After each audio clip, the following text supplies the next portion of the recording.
Welcome back. In this lecture, we will look at certain aspects of thermodynamics of electrodeposition, especially in the early stage of electrodeposition associated with nucleation, and we will derive certain important relationship via thermodynamic analysis. In an earlier lecture, we had looked at the different structures that are present on a surface wherein electrode deposition is occurring. So you can look at this lecture to get an idea of the different structures and different physicochemical processes that are relevant here. The processes that are rich in the variety, and there was a qualitative description presented in this lecture. We will go on to look at these aspects in a more quantitative manner starting from this lecture. So what are we interested in? We are interested in the energetics associated with a particular aspect of electrodeposition called nucleation. For example, to just take a specific example, I'm referring to lithium electrodeposition. Why is that? Because lithium electrodeposition is a very important topic of very contemporary interest. That is because in the context of lithium ion battery, when you charge a lithium ion battery, what is happening is lithium is depositing at one of the electrodes, and the control of lithium electrodeposition is important, and you want to be avoiding dendrite formation. So again, we will elaborate this term in a later lecture, but I'm just using this context of lithium electrodeposition because of its contemporary interest. So what is occurring? Typically, when you say there is lithium electrodeposition, there are, let's say, lithium ions in solution. In the case of lithium ion battery, this is not an aqueous solution, it's a non-aqueous solution. And supposing there are anions in lithium ion, N lithium ions, okay, so we'll define what exactly we mean by N here. So they would have to combine with N electrons. These electrons are present in the cathode of, or at least at an electrode that is under cathodic polarization. And Z equal to 1 means one particular lithium ion as a valency of +1 has to combine with one electron to form a lithium metal. Okay, so when this lithium gets deposited, it forms a cluster of N atoms on the electrode surface. Okay, so this can be this kind of a processes where lithium, N lithium ions combine with N electrons to form a lithium cluster. Okay, so what I'm trying to emphasize, it is not necessarily atom by atom deposition. Things can come together to form a cluster on the surface. So you can decompose this entire thing as a favorable interaction and an unfavorable interaction. Let's think through this more. So this electron is under cathodic polarization. Okay, so that means the electrons do not really like to be in that electrode, and they would prefer to combine with lithium from the solution to form a lithium cluster, okay, lithium N-atom lithium cluster. So when these reactants, that is these ions and these electrons, go to the product of N-atom lithium cluster, that's a favorable process, energetically favorable process. Energy gets decreased, and that is one aspect of energy. But there is an unfavorable aspect associated with the interface between N-atom lithium cluster and the electrolyte. Okay, so whenever you have a surface, such an interface, there are unsaturated bonds on the surface. So there is certain unfavorable interaction with respect to the surface, associated with the surface. So the this entire process can be decomposed via a favorable interaction. This favorable interaction is associated with N um, lithium ions combining with N electrons. Z refers to the valency of this ion. Q refers to um, charge associated with this process, and this O potential is associated with the cathodic polarization. So this kind of electrodeposition occurs at the cathode, right? So you can associate or decompose the favorable interaction via this formula. We will elaborate on this formula in the next slide. So the overall delta G associated with this process, okay, can be decomposed into the favorable interaction and the unfavorable interaction. So what do we have here? You have, we are schematically depicting the N-atom lithium cluster. So that is being deposited on an electrode surface, and there is an interface associated with this N-atom lithium cluster. So what is our goal here? We know it's a function of N, this unfavorable interaction, but what is the quantitative formula that can be utilized for representing this phi n? So here we have a quantitative formula in which n is explicitly represented, but we do not have one such formula here. So that is the objective here. So to understand this, we can write this phi n as area is this area times the surface energy. This is the energy of the surface per unit area. So this is always a positive quantity because there is an energy penalty to create a surface or an interface. I mean, that is, you're breaking bonds to create a surface. So there is an energy penalty associated uh, with any interface. So with respect to this interface surface, we indicate that energy penalty via surface energy times the area of the interface. However, when you look at um, the volume, there is lithium-lithium bond formation. So you can, this is a advantageous process. Okay, so this is um, um, the energy volume associated uh, with the N-atom cluster.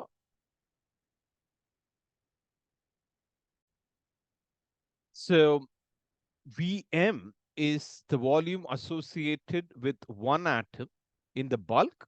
And because there are n atoms, you can represent the entire volume of the cluster as Vm times n. Okay, so associated with the bulk is a favorable interaction because all the bonds of lithium in this case are saturated. So that would be associated with the favorable interaction, but that's not the point. Here, we are going to be utilizing this formula for a different, uh, to represent a different feature. Let's look at that. So area in this case of three-dimensional nucleation is associated with a term that is proportional to a characteristic length scale L times the square of a characteristic length scale. Okay, so this is a general way of thinking through the area. Area is proportional to L squared. Volume is proportional to L cubed. Therefore, we can connect AS to volume via this formula. and B is a constant. So we are going to be using this formula to represent AS in terms of this particular quantity. So why is that useful? With that, we can convert this quantity AS in terms of VM, right? Because this is a quantity we know from some experiments. That is the or from nowadays even molecular simulation can give this particular quantity VM. So we have eliminated A and represented A in terms of V, which in turn is represented by VM. Okay, so that is what we have managed to do. So with all these things, what is that we have achieved? We have achieved an explicit formula to represent phi n in terms of n. So phi n is proportional to n to the power of 2 by 3. Okay, so here this favorable interaction is proportional to n to the power of 1. Here, this unfavorable interaction is proportional to n to the power of 2 by 3. So we can write an formula which is explicit in n, and it has two terms. So one term is negative, other term is positive. Whenever we have such a relationship, what we would see is that there would be an maxima or a minima. Okay, so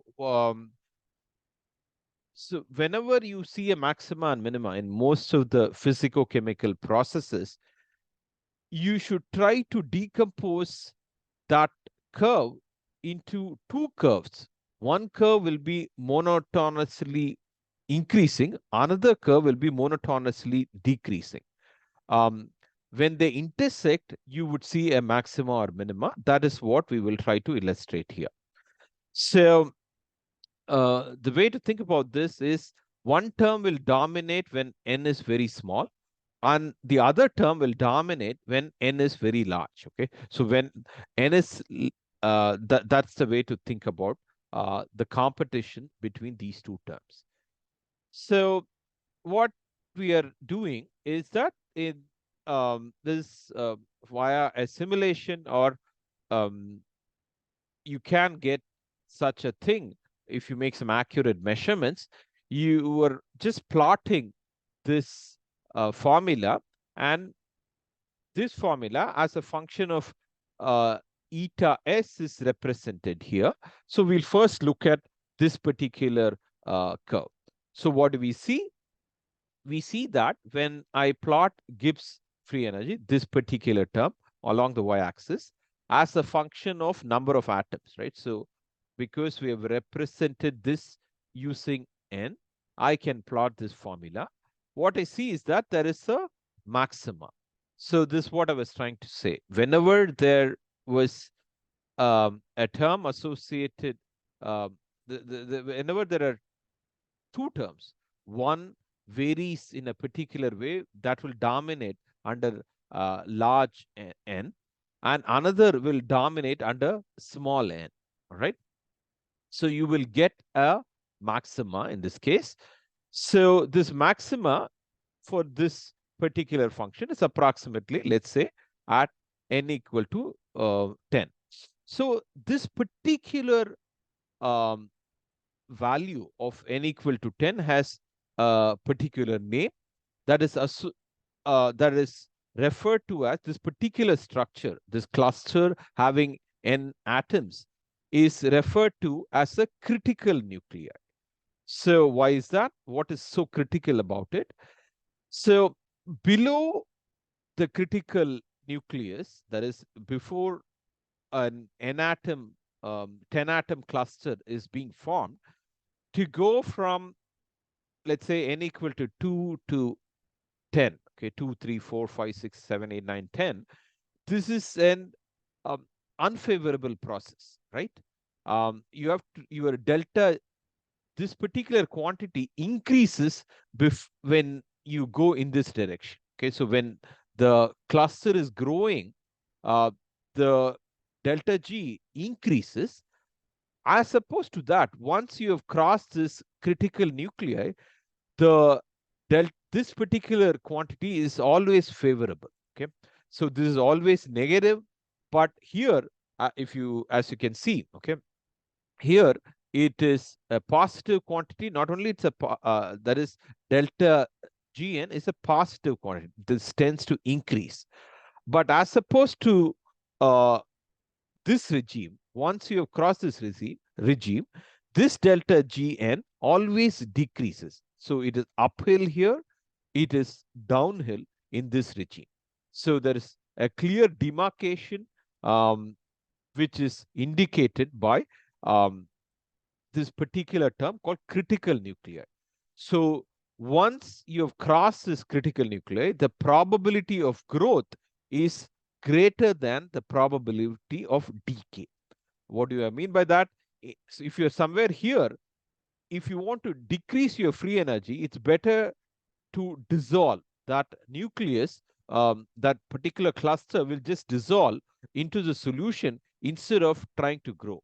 But once you've crossed this thing, the growing crystal will tend to grow to a larger cluster. So this particular quantity is called a critical nuclei. This is a very important feature, and there are a lot of studies that have been done in not only in electrodeposition, in other forms of crystal growth like epitaxial growth and so on, to find out what is the critical nuclei associated with a particular crystal growth. What you generally also have observed is that when eta S increases, that is the cathodic polarization increases. Okay, so here it goes from -25 to -50. The absolute magnitude increases, or the cathodic polarization becomes, let's say, more negative. What you observe is that the critical nucleus size decreases. Here also there is a uphill region, and then later there is a downhill region. So as you make NS more negative, the size of the critical nucleus decreases. So in a way that if you consider this particular curve, to a large extent, in this regime, these structures will just dissolve back. Okay, so the chances that you can overcome this barrier to go to a regime where there is a decrease in delta G with respect to N, this is very harder to do that in this regime. But when NS becomes more negative, it is much more easier because this uphill regime is much smaller compared to the uphill regime in this potential. So N critical is associated with the number of atoms, the size of the critical nucleus.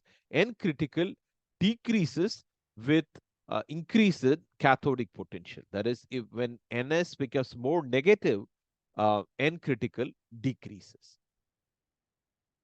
So the next thing to understand is how do you get N critical? So when you differentiate delta G N with respect to N, when that is equal to 0, then you can identify what is the value at which you get a maximum. When you do that, just a simple differentiation will give you this particular value. All this is for 3-dimensional nucleation. And when you substitute this quantity into this formula, what you get is the delta G associated with the formation of the critical nuclei. So this is a very particular, this is of a particular importance. So you just plug in this quantity into this quantity, you can get this formula. Okay, so these are all simple algebra. I'm not going to elaborate further. So what we have represented in the previous slide and this slide is nucleation associated with 3-dimensional growth. So a typical three-dimensional growth is seen here. So you are observing the structure from the top of the electrode. What you observe here is a pyramidal structure. To understand the structure, please refer to the previous lecture on uh, defects and microstructures associated with electrodeposition, wherein we have qualitatively elaborated why this kind of three-dimensional growth occurs.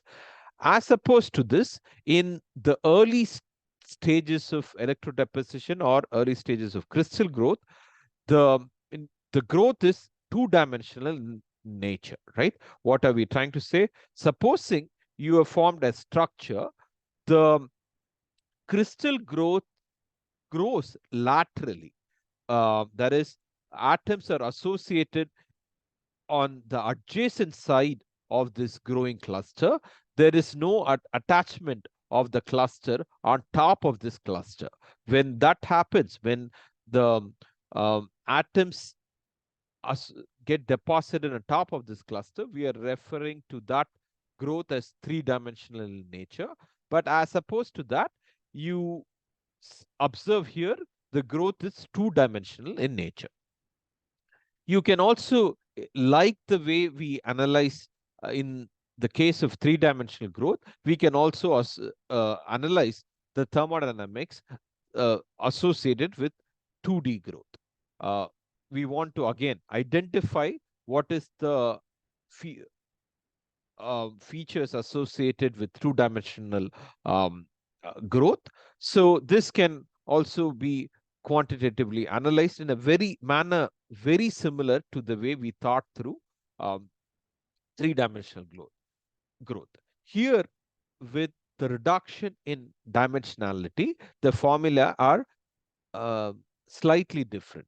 So first, the unfavorable term is associated with the perimeter. In contrast to surface area, we are associating perimeter. Okay, for example, if you look at this structure, you can associate a perimeter with respect to this cluster, and epsilon is the energy associated per unit perimeter, per unit length, okay, per unit perimeter. So the overall energy can be associated as can be correlated using this formula P, which is indicative of the perimeter, times epsilon. So in contrast to utilizing the volume, here we are going to be using area, right? Why is that? Because the number of atoms in this cluster, in the inside of this cluster, is associated with area per unit atoms times n atoms in this cluster. So in this case, n is, for example, if you're looking at this specific cluster, n is equal to 7. So you can associate an area per unit atom times n will give you the area, okay, associated with this particular cluster. This has that is the atoms in this area has greater bond saturation as opposed to area atoms associated with the perimeter. So because of the reduction in dimensionality, we can say perimeter is proportional to L to the power of 1, linearly proportional to L, and area is proportional to L square. So this helps us associate perimeter to area. This is just for some certain symmetry in the equation. B is a constant. We can write phi n using these formula, for all these formula, and then get this particular quantity. So what is the objective here? Again, the objective, like the previous what we talked about in the previous 2 slides, objective is to represent delta G using a formula that is explicit in n. So this particular quantity, when it is easier to represent explicitly in terms of n, and we had to do all these simple algebraic manipulation to get an expression for phi n in terms of n. So here n is proportional to n to the power of half. So when you again differentiate with respect to n and equate it to 0, we can get the value of n associated with the critical nuclei. So for two-dimensional growth, this is the formula. And when you plug this into this particular formula, you can get delta G. So the logic is very similar to what we used in three-dimensional nucleation. So there is a particular um, subset of two-dimensional growth, which is very interesting. This is very specific to electrochemistry, electrochemical system, electrochemical deposition. This is called under potential deposition. So what are we looking at here? So if you consider electrodeposition, for example, let's take copper electrodeposition. So here, Cu plus ions from the solution react with electrons from the cathode, from the electrode, to form, let's say, copper. So the standard reduction potential is 0.521, right? So what you would surely expect, intuitively expect, is that for this to occur, you have to cross some activation barrier. So you have to have a cathodic potential which is more cathodic with respect to this. Okay, let's say this electrodeposition, you may expect to occur at, let's say, 0.3 or 0.25, right? So that is more cathodic with respect to this potential. Or remember, all the standard potentials are reduction potential. So you have to be under more reducing condition with respect to this number. That would be your intuitive expectation. But what seems to occur in some experiments is that you observe reduction at a potential that is more anodic with respect to that. Okay, even before you reach, supposing you are moving in the cathodic direction, even before you reach 0.5, you see some reduction, electro reduction. That seems very not at all intuitive, right? Where looks something seems to be you seem to be violating certain thermodynamic constraints. But what is occurring here is you have strong interactions between copper atoms and the underlying substrate. Okay, so this is just a qualitative elaboration and under potential deposition. The mechanisms can be more complex, but we are just giving a simple explanation just to give you a feel for how do you think about this kind of under potential deposition. There's a strong interaction between the species and the underlying substrate. So you have schematically, we have represented the substrate here. So when copper deposits, so this is the copper deposit, let's say, there is very favorable interaction between what is being deposited and the substrate. Okay, so this favorable interaction decreases your potential, the potential cathodic potential that is required for deposition. So this favorable interaction is associated with the interface between the electrodeposit and the substrate. So this is one monolayer thing. Okay, so because this occurs only under two-dimensional condition, only in the first monolayer deposition, but does not occur when the second monolayer gets deposited, because the nature of the interface formed in the first monolayer deposition is between what is being deposited and the substrate. However, when you do the second monolayer deposition, the interaction is between what is being deposited and the copper atom in this case. Okay, it is no longer between the what is being deposited and the substrate. Okay, so because this is seen only in a monolayer deposition, that is single layer deposition in the first atomic layer that is being deposited. This is being utilized to understand certain other features. Okay, so this is associated under potential association deposition is associated with single layer deposition.